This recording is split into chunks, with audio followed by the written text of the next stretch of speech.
Drexel has to feel very fortunate to be here, having survived Northeastern in overtime in yesterday's semifinal round, thanks in large part to the smallest player on the floor. Hannah Nyhill played excellent defense on Northeastern's best player, Jess Jenko, holding her to just 2 of 15 shooting from the floor. We asked Denise Dillon after the game how Nyhill was able to hold up and not wear down, playing so hard so long in that game. Dillon simply laughed, saying, Hannah Nyhill does not get tired. And I mean that literally.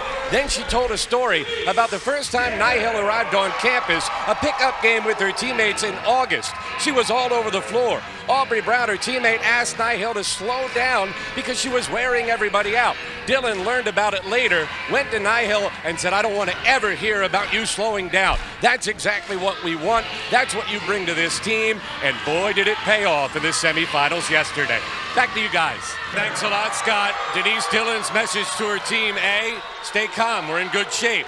B, get the ball inside. When you get it inside, you've got to use the head fake. Towson's trying to block everything. Slow down, show them the basketball. You'll get to the free throw line. But she said, guys, we have to play inside out.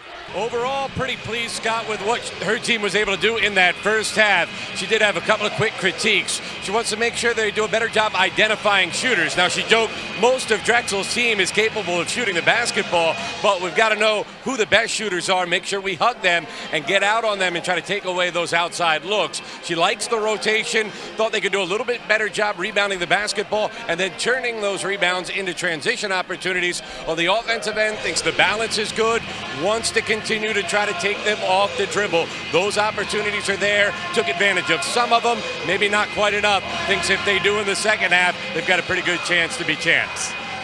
Funny you should say that, Scott. That was the message from Denise Dillon. 5 minutes, 4:49 to be precise. She said, hey, remember the mile run that we all have to do over and over again during preseason conditioning? That's what we are away from a CAA championship. That's why we do all of that in the offseason. You all did it. You know you can.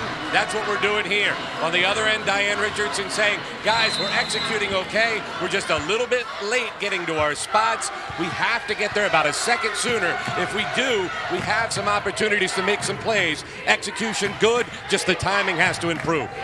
Okay, Dare frustrated with her team, asking them to play with a bit more intensity, timid start, and imploring her group to assume the miss and attack the offensive glass. She thinks there's opportunities there for rebounds, but the bigs just aren't going to get them.